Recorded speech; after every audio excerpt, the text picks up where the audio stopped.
preterista como os presbiterianos gostam de fazer.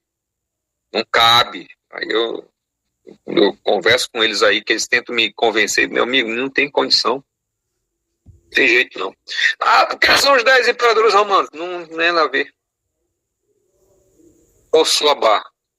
Nada a ver, não. Isso aqui é espiritual. Então, dentro de uma conjuntura espiritual, precisamos perceber aqui ainda um mistério. Há um mistério nisso aqui. Tá bom? Mas que receberão autoridade sem reinos como reis. Engraçado. Por isso que é espiritual. Então o cara às vezes não precisa nem ser presidente de uma nação. É isso que as pessoas não entenderam. Eles acham que, não, vamos ficar de olho no presidente da China, vamos ficar de olho no presidente da Birmania, vamos ficar de olho no presidente da Índia, vamos ficar de olho no Ayatollah. Eles não têm reinos. Isso aqui é tudo espiritual. Essa é a questão, entendeu?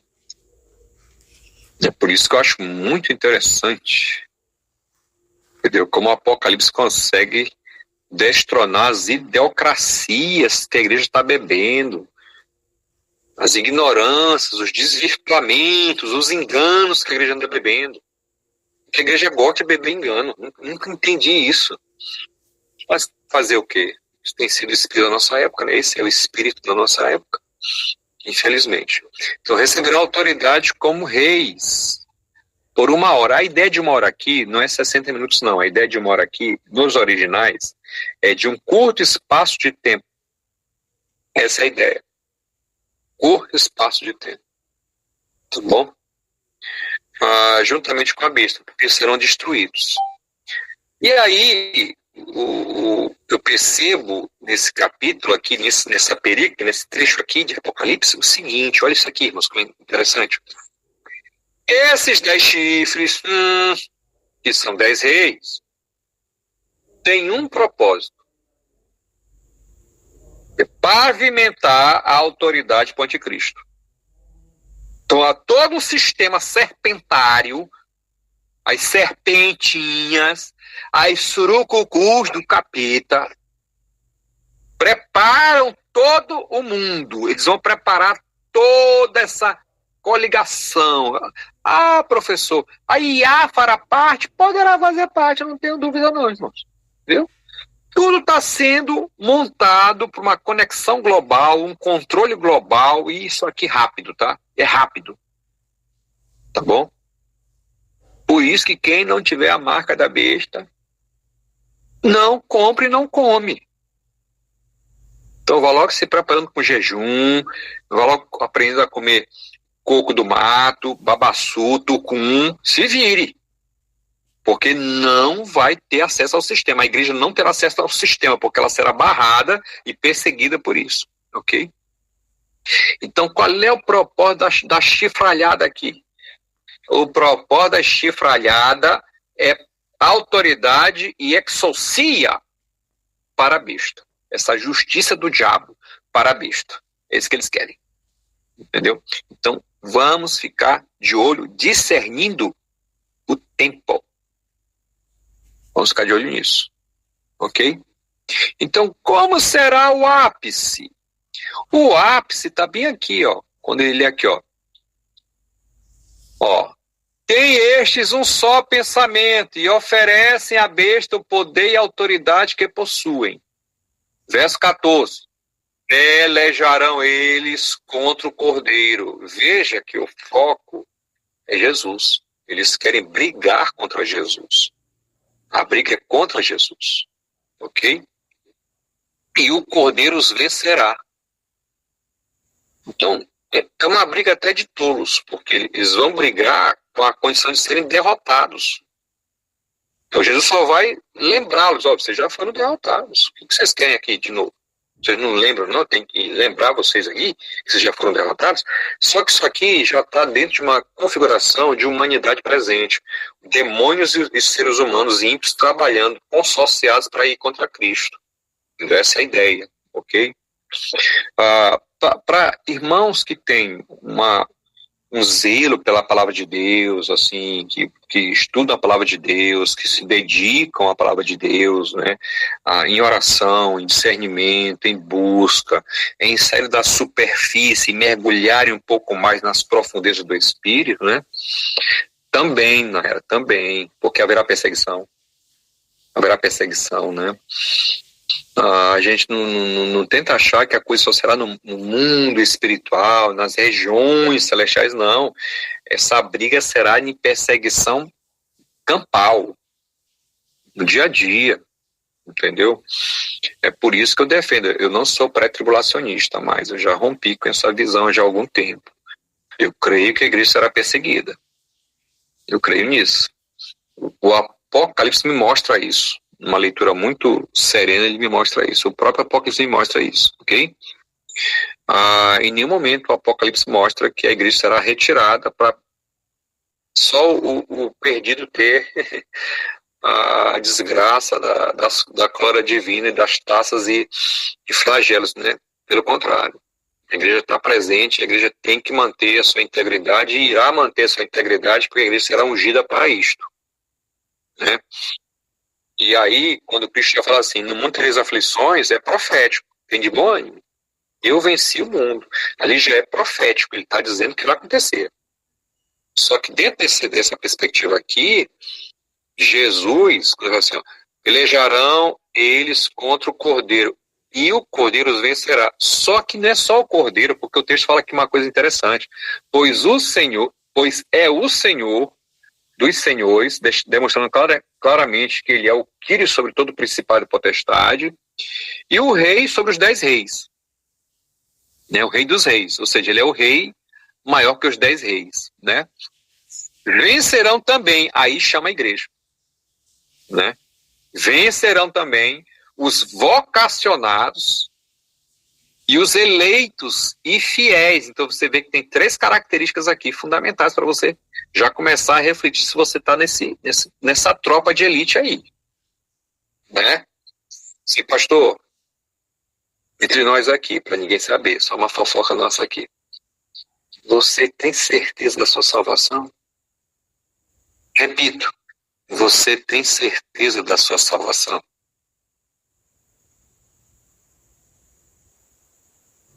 É uma pergunta aparentemente fácil. Para alguns, tranquilo, mas para outros, há muita dúvida. E isso é uma questão que eu tenho me preocupado, porque tem crescido cada vez mais pessoas com dúvidas da sua salvação. E não dá para dar atestado de salvo mais, não.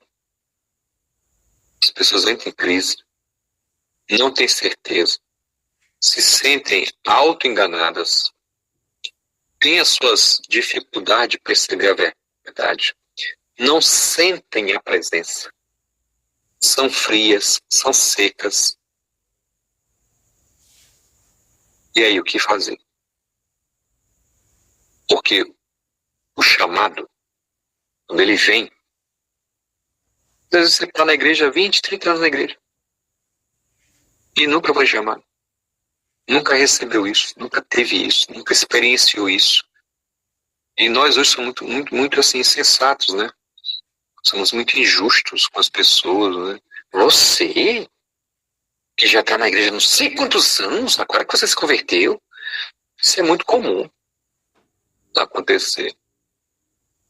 Aquela pessoa tem as suas razões de estar na igreja, de gostar de estar na igreja, de ter vínculos, de ter amigos, de ter família, mas ainda não foram chamados. Né? Quando são chamados porque foram eleitos antes da fundação do mundo. E são chamados eleitos e têm que se manter fiéis, porque eles têm nessa hora a responsabilidade. Tá bom? É engraçadíssimo isso aqui, por um lado, né? E por outro lado tem um peso de glória e de seriedade muito grande, porque se pergunte agora, se pergunte, pelo amor de Deus. Você tem certeza que é um chamado? Eu tenho. Reflita muito bem isso aí. Né? Sim, pastor, eu não sei, né? Eu não sei se eu sou chamado, eu tenho dúvidas. O que eu faço, né? O que eu faço? Isso fica para uma outra aula, tá bom? Mas eu já estou preparando pregação sobre isso, uma pastoral sobre isso, já para ir vendo se tem alguma brecha aí no muro. Dá uma de Neemias e Esdras, né? Porque eu vejo que isso é muito importante, trabalhar esses elementos na igreja. Porque a gente às vezes está trabalhando tanta coisa maravilhosa, poderosa, gloriosa, mas a base às vezes não é revista, né?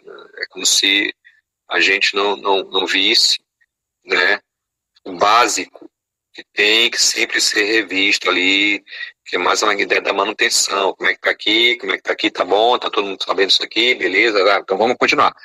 Porque às vezes as pessoas têm vergonha de falar isso com o pastor, mas se você tem isso, me procure, converse comigo em particular, tá bom? Pastor, me ajude. Eu não tenho tanta convicção assim. Estou falando isso para você porque essa é uma tarefa minha, de te ajudar, ok? Então vamos lá. Então, a igreja vence. Por quê? Porque o ápice da sua ação é o combate contra o poder. Essa chifralhada todinha aqui quer brigar contra Jesus. É um desespero, gente. Essa é a verdade. Eles sabem que estão perdendo, vão perder, vão apanhar muito, e a coisa pegou para o lado deles, né? Estão no desespero. Já que a gente vai afundar, vamos partir para cima. Essa é a ideia. No entanto, o Cordeiro vai vencer. Por quê? Porque o Cordeiro é Senhor. É Senhor e Rei. Só isso. Ele é Senhor e ele é Rei. Não tem outra conotação, nem tampouco outra sombra de dúvida. Isso aqui é inexpugnável. Isso aqui é invencível. Isso aqui é todo o poder tá aqui. Entendeu? Isso é tremendo. É glorioso demais isso aqui.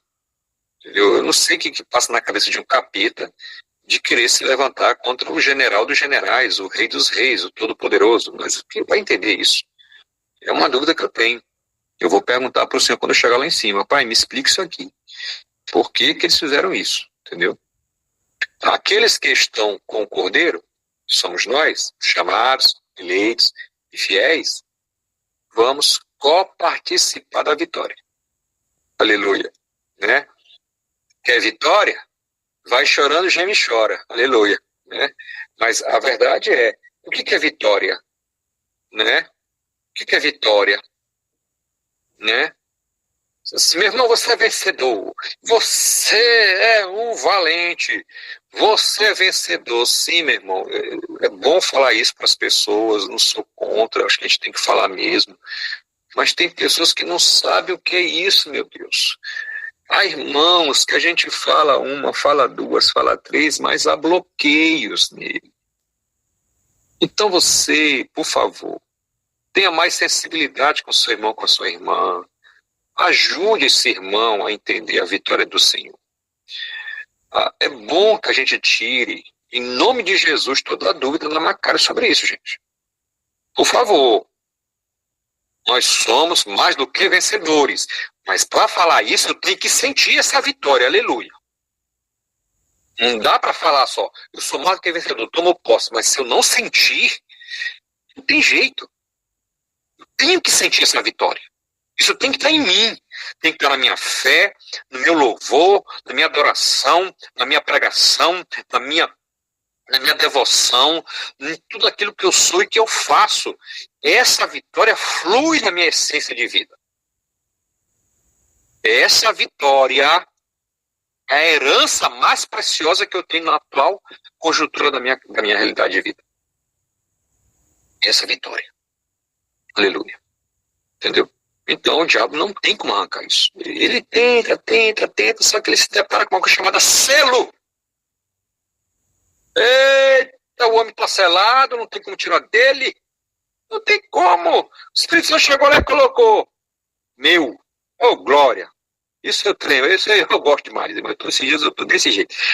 Ele é meu. Mais do que vencedor. Entendeu? Made in glória. Acabou. Meu fabricado para glória. Isso aqui. Essa aqui também, made in glória. Fabricada para glória. É meu, selada. Ah, mas ele não sente. Vai lá ver se ele não sente. Por isso que ler, como eu falei no começo da aula, ouvir e guardar. Isso é terapêutico para todos nós. Amém? Vamos para frente, que tem texto pra caramba aqui. Só que aí, irmãos, agora vem o catiripapo santo. Agora esse miserável vai apanhar. A gente tá vendo, até agora no Apocalipse, só pancada, assim, parece que não chega um grande final, não. Tá na hora de a gente ver o mocinho ganhando, né? Calma, assim, eu tenho paciência para mostrar a bênção. Calma, entendeu? A destruição da prostituta aqui, prostituta é a cidade, a mulher, que são os simbolismos da governância, né? Irmãos, eu vou explicar isso aqui espiritualmente para vocês entenderem, tá? Os principados, eles existem porque eles dominam uma região. Toda a cidade tem um principado. Toda a cidade tem um principado. Entendeu? Os principados, eles são regentes de zonas urbanas e rurais. Eles regem até a extensibilidade da língua daquele povo. Os principados, eles influenciam na cultura, política, economia, educação, na formação de um povo guerreiro ou de um povo ordeiro. Depende muito. Há lugares que são amaldiçoados. Não terá paz. Aquele lugar é maldito. As pessoas têm de todas as formas melhorar aquele lugar. Não vai melhorar. É maldito aquele lugar.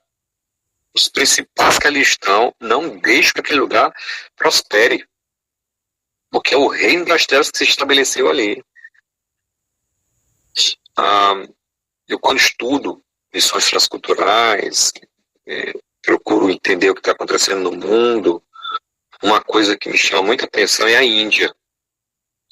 Meu Deus, a Índia é um lugar, acho que talvez é o lugar mais demonizado do mundo. É a Índia. Né? É um lugar terrível. A idolatria na Índia é a cultura indiana. A cultura indiana é uma cultura idolátrica, por essência, né? E não tem como mudar isso não, gente. Tem não. Só para entender, tá? A nação toda pode viver a idolatria, mas os chamados, eleitos e fiéis não vão viver essa idolatria. Eu preguei domingo na igreja e falei de um mistério que está acontecendo na Índia. 40 mil crianças intercedendo no vale lá na Índia. Oh, glória! Essas coisas eu vibro, cara. Porque como é que pode criança orando? Você entendeu, Senhor? O Espírito Santo, o que você está fazendo? Eu estou mostrando como é que se destrói principados e potestades, como é que você destrona essa galerinha aí. Através da oração.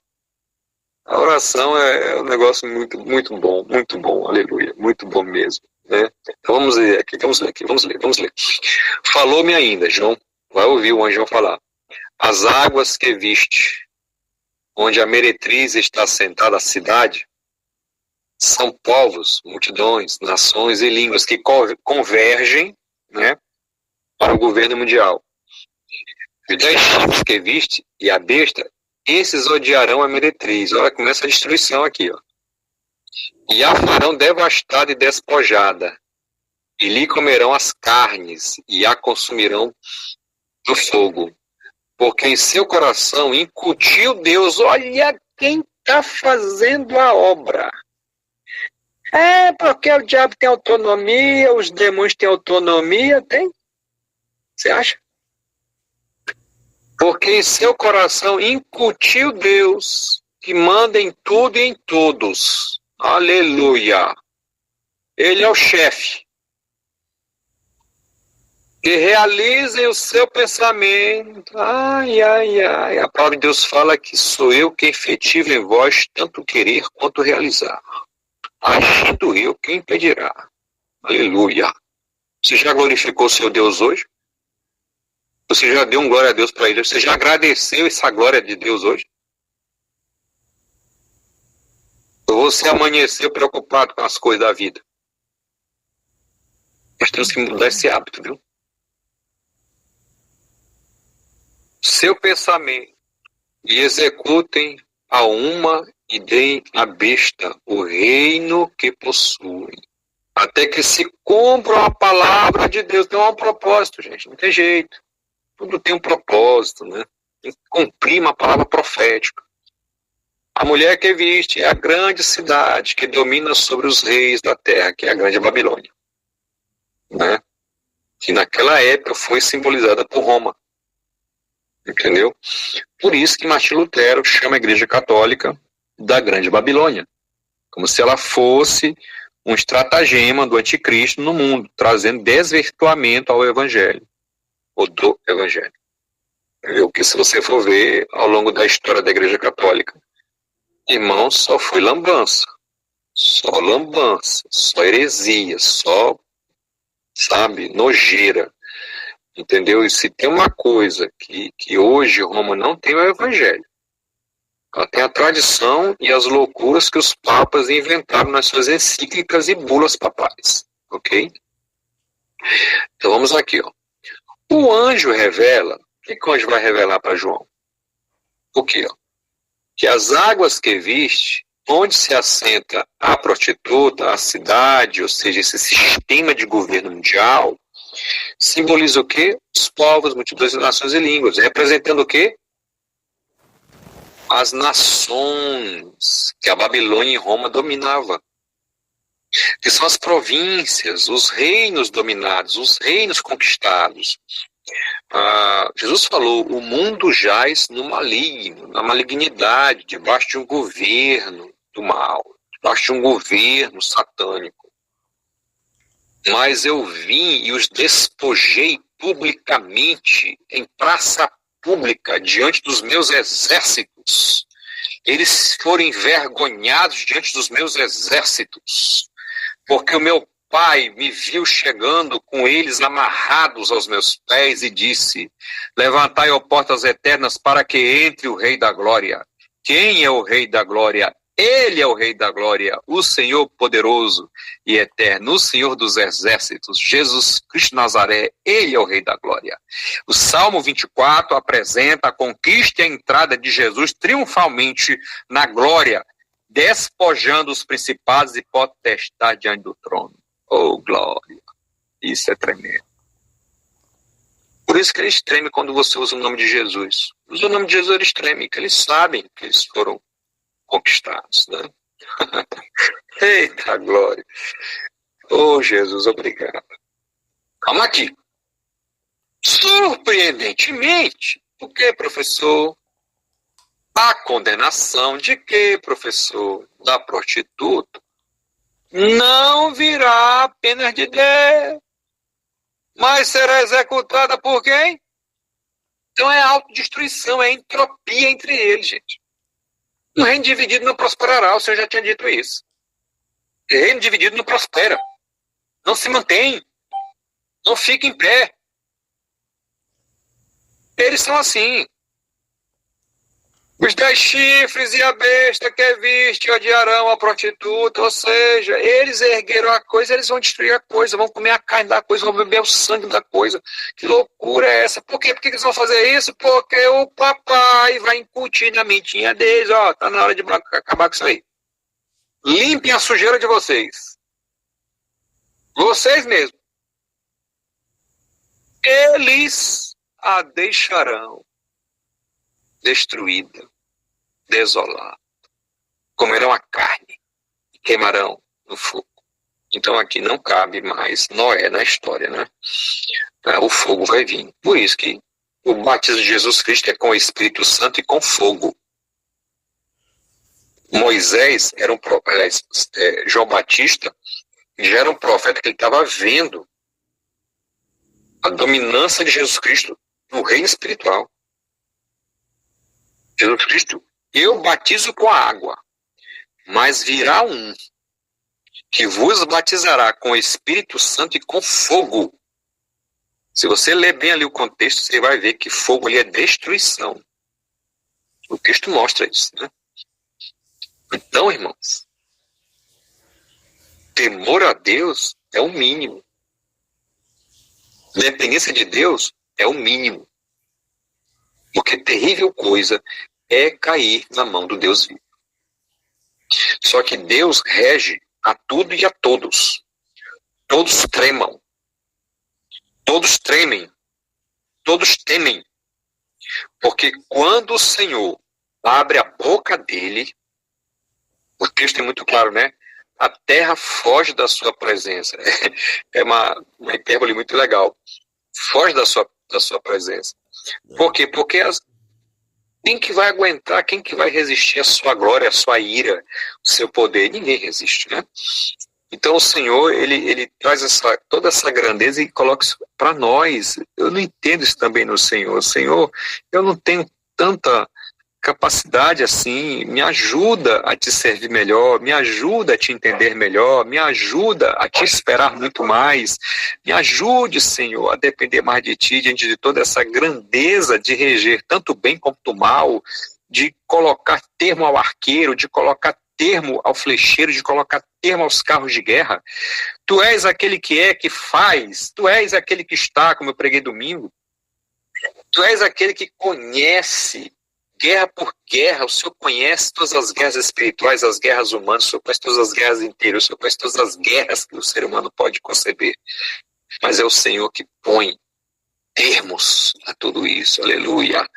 Então, quando eu percebo o Senhor mostrando quem é que está botando a mão dele no vespeiro, no serpentário, quem vai organizar tudo isso aí, não é Valdomiro Santiago, não, gente. É o Senhor. Aleluia. É o Senhor. Vamos para frente. Eles a deixaram desolada, como já foi lido aqui. Então haverá, né, aqui uma destruição, visto que isso aqui é uma linguagem militar, né? É de desolação mesmo, né? Como está lá aquelas cidades ucranianas que a gente vê pela televisão, né? Totalmente destruídas, né? Paredes caídas, carros queimados, né? Não tem uma árvore mais, tudo pegou fogo. Lugares que eram tão arborizados, tinham jardins belíssimos, praças belíssimas. Hoje é só os escombros, é só, né, ferro velho, retorcido e poeira. E tijolo destruído, monturos, né? São monturos, né? Então, isso aqui é importante saber, porque essa linguagem militar aqui de um cerco, né, que destrói a cidade, você encontra no texto, né? Porque a cidade será destruída, a grande Babilônia será destruída, aleluia, né? Isso é importante saber, gente, é importante saber. Por que será destruída? Porque a única cidade que não é destruída é a Nova Jerusalém, a Nova Sião, né? Essa não é destruída. Essa está inexpugnável, guardada, adornada, preparada para descer. Ela vai descer, Sião virá, a Nova Jerusalém vai descer e a igreja vai habitar nela. Oh, glória! Né? E aí vem essa ação, isso aqui, não tem nada aqui, todo mundo aqui. Essa ação, na verdade, é um plano divino. Por que é um plano divino, pastor? Porque Deus lhes pôs no coração o que executasse o intento dele. É Deus que está corrigindo isso, conduzindo isso, direcionando isso. Porque por eles nada seria destruído. Eles iam manter isso a ferro e fogo, mas Deus foi lá e disse, não, vou acabar com isso aqui, vocês vão fazer isso aqui, vão lá e façam. Tomar a ordem de Deus sobre os demônios para fazer isso aqui, né? Chegasse a um acordo, entregasse seu reino à besta, né? Até que se cumpra a palavra de Deus, né? Depois que se cumprir, tudo será refeito, né? O juízo final vem e aí a gente vai jogar até anjos, né? A mulher finalmente é identificada como a grande cidade que reina sobre os reis da terra. Por isso que as políticas mundiais hoje, Eu vejo muitas pessoas, assim, brigando por política, né? A gente viu recentemente isso, e ano que vem, meu Deus do céu, eu estou orando para que a gente não enfrente mais prejuízos emocionais com isso, mas é porque a igreja ainda não percebeu. Eu sempre paro para ver se esse povo não está percebendo. Porque não conhece o Apocalipse. Né? Se conhecesse, baixaria a guardinha, né? E ficaria um pouco mais envergonhados, mais subordinado ao reino de Deus, à monarquia do divino, né? O Senhor é monarca, Ele é o Rei dos reis, Senhor dos senhores, e a igreja segue a esse patamar, a esse padrão, a esse modelo, né? Então, as cidades de governança do anticristo, elas serão destruídas, serão arruinadas, né? Esse sistema será arruinado, esse sistema nefasto, opressor, mortífero, né, destruidor será totalmente arruinado, né, será despojado. E quem fará isso? O próprio Deus. Né? Porque o próprio Senhor falou para Jesus: assenta-te à minha direita, até que eu ponha os teus inimigos por estrada dos teus pés. Quem vai agir aqui é o Pai. É o Pai que vai agir e, ó, não te mete não, viu? Deixa o Pai ser Pai. Então essa cena da autodestruição do mal, gente, isso aqui é incrível. Porque hoje a filosofia, ela tenta explicar o origem do mal, o destino do mal, a gênese do mal, a graduação do mal, a essência do mal, o limite do mal, o poder do mal. É todo um jogo de filosofias, de linguagem, semanticidade, sabe? É muito semanticismo nas pessoas, filosofando, porque o mal é a ausência do bem, fica essa loucura. E ninguém sabe nem o que é isso. Quem pode descrever um demônio? Quem pode descrever o coração de um demônio? Quem? Só Deus pode. O ser humano não consegue fazer isso. Consegue não. Tinha aquele que até faleceu, né? Que disse que era ex-satanista. Se mataram ele, né? Ele disse que uma vez ele tocou na pele de um demônio. Isso assim, parecia um gelo de tão frio. Ele falando num podcast desses famosos aí que eu assisti. Diz que o demônio passou por ele, ele pediu permissão para tocar na pele dele. Diz que quando ele tocou, parecia assim aquela coisa fria, sem vida, né? Assim, eu pensei, caramba, que curiosidade, né? Esse camarada teve. Se isso foi verdade, eu não sei. Mas será que eles são isso mesmo? Eu não sei, não fico questionando isso não fico perdendo meu tempo para tentar teologizar isso. Uma coisa eu sei, o mal é a ausência total de amor. Essa é para mim a explicação que eu penso, teologizo, reflito. O que é o mal? É a ausência de amor. Entendeu? Não tendo amor, o mal prevalece. Não tendo amor, o pecado prevalece. Não tendo amor, as coisas ruins vêm. Quando você tem amor, a Bíblia diz que o amor cobre multidão de pecados. Entendeu? O amor é muito poderoso. Nada consegue enfrentar o amor. O amor que gera poder, o amor que gera graça, o amor que gera misericórdia, o amor que gera perdão, o amor que gera arrependimento, é o amor. O amor é a força de Deus. Entendeu? Se você perguntar para mim, pastor, o que motiva Deus? O amor. Porque Deus amou muito de tal maneira que deu seu filho. Entendeu? O que motivou Deus a fazer o homem, a mulher e o Éden? O amor. Porque Deus ama tanto que Ele queria mostrar o poder dEle, a graça dEle, a essência dEle, a pessoa dEle, o reino dEle para as pessoas, com a imagem e semelhança dEle. Então Deus ele é tremendo nesse sentido, porque Deus ele quer evidenciar quem Ele é para as pessoas, Ele quer evidenciar quem Ele é para a criação dEle. É um Deus egocêntrico, é um Deus autocêntrico, é um Deus que se mostra, né? E Ele é o centro daquilo que ele se apresenta, que Ele se manifesta, né? É um Deus muito interessante nesse sentido, porque o diabo é egocêntrico, o diabo é egoísta, é soberbo, é prepotente. O diabo não quer mostrar quem ele é. Deus não, Deus quer mostrar quem ele é. E como é que Deus fez isso? Através de Jesus. Só que Deus deixa muito claro que o mal não vai prevalecer, porque o inferno é o lugar do mal. Onde é que o mal vai morar? No inferno, para todo sempre. Entendeu? Então, os anjos do mal, os ímpios, os homens maldosos, os mulheres maldosos, todos vão para o inferno. Porque lá é o lugar do mal, é o derradeiro lugar do mal, é a segunda morte. Porque lá que tem que ser o lugar do mal, para que não haja nunca mais lembrança dele. Então, para que não haja mais lembrança do mal, a nossa mente será resetada, nós vamos nos esquecer de tudo, literalmente de tudo que fizemos aqui na Terra depois do juízo final. Receberemos um novo nome, uma nova personalidade, teremos uma nova mente, tudo isso para que a gente nunca mais saia do mal. Ninguém aqui vai se lembrar de pecado, de erros, de angústias, de decepções, de frustrações. Isso vai acabar. Não vai existir mais em hipótese alguma na glória. A mente que teremos na glória é glorificada, perfeita, aprimorada, aperfeiçoada, impecável. Não haverá mais possibilidade de pecar, porque o mal foi destruído. Não haverá mais serpente, não haverá mais um fruto proibido, porque o próprio Senhor nos alimentará com todo conhecimento. Na glória não haverá mais conhecimento do mal, só conhecimento do bem, porque tudo foi destruído para não existir mais o mal perto de Deus. Então, o mal, ódio de sua plena expressão, né, se volta contra si mesmo, né? Este juízo expande o quadro da sétima taça, que foi que a gente já estudou, né? Onde Deus dá a grande Babilônia um cálice cheio de sua ira. E se você encerrar, eu quero lembrar vocês uma coisa. Havia um cálice destinado para mim e para você. Alguém entrou na minha frente. Ele não vai beber isso. Eu beberei no lugar dele. Quem fez isso? Jesus Cristo. O Senhor Jesus bebeu esse cálice no meu lugar e no seu lugar. Mas esse cálice, ele tem também outro destino. A grande Babilônia. Penso eu que nós devemos urgentemente nos arrepender.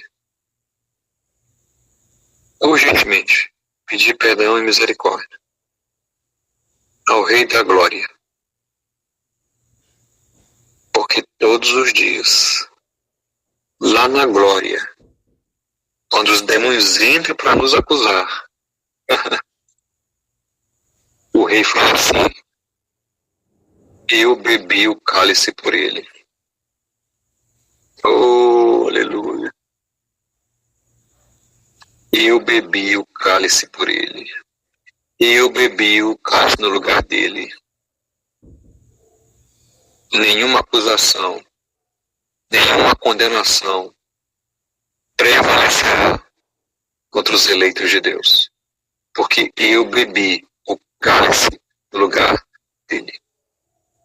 Essa é a verdade. Amém?